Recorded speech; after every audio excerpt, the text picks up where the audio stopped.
What's going on, everyone, and welcome back to the channel, where today we are going to change the rear diff fluid in the Camaro.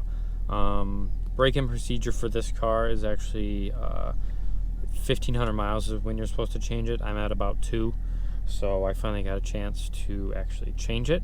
I actually went to Pegasus Auto Racing last night and picked up some Motul 7590. I chose to go with that because I've talked to a few other autocrossers that race these, and they put that in their rear diff, and it seems to work out really well. I will put a link to the product in the description, and then also I will put a link for the OEGM stuff as well, and just in case you want that. But that's worked in a few C6 Grand Sports, which they have an E-diff as well.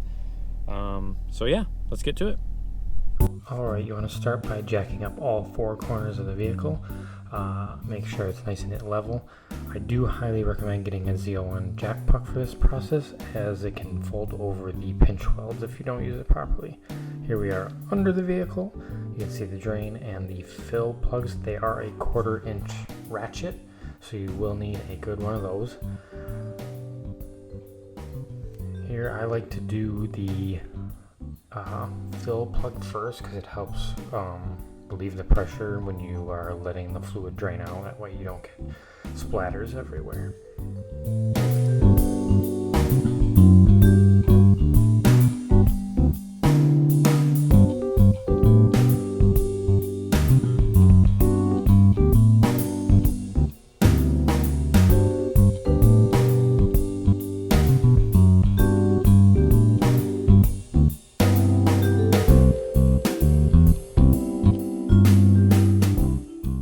Once you take the fill plug out, you will see a little stream of fluid come out. That's perfect. That's exactly what you want, especially when you go to fill it up later. You want a small stream of fluid to come out. Now this does take a little bit of effort to get that off. You will see there I busted my knuckle on my exhaust, but it is what it is.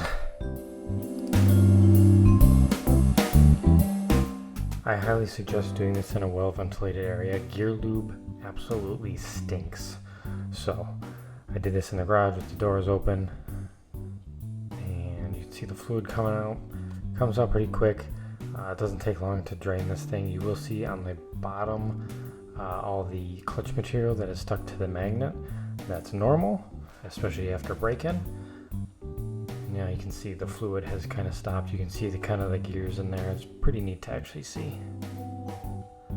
So once it's all drained out, I like to clean off the area. It's not going to be perfect, as you'll see more come out, but once you put the fill or drain plug on, use a towel and maybe some brake cleaner to clean around the diff to get the fluid off of the diff.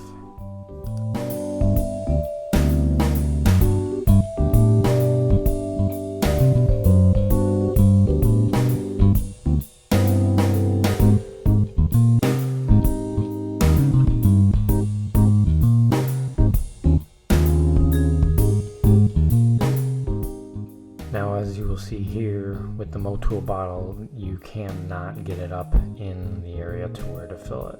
So this is where a fluid transfer pump comes in handy. I picked this up at Advanced Auto. It works perfectly. It does get a little messy, but that's kind of normal.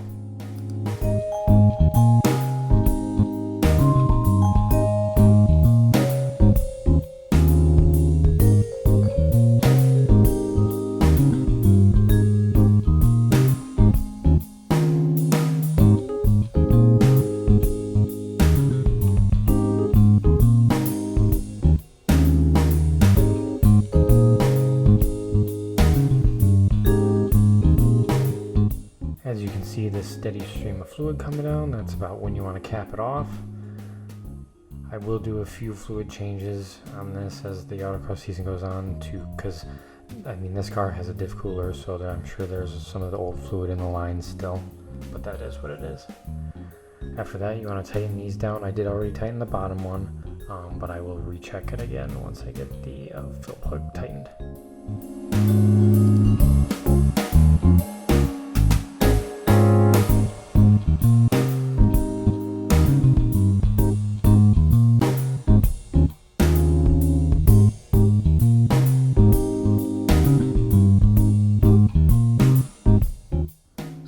that's that. I mean, it's pretty simple. Probably took me 15-20 minutes. You can see I didn't use both bottles. Well, everyone, that's it. I mean, it's pretty simple. And the procedure is pretty much the same no matter what Camaro you have. Drain and fill holes might be in different spots. I'm not 100% sure on that. But the procedure is the same. It's pretty simple. It can get a little messy at times, depending on what pump you use. I think I'm going to ditch that fluid transfer pump. It works, but there's an easier way. I think I might get...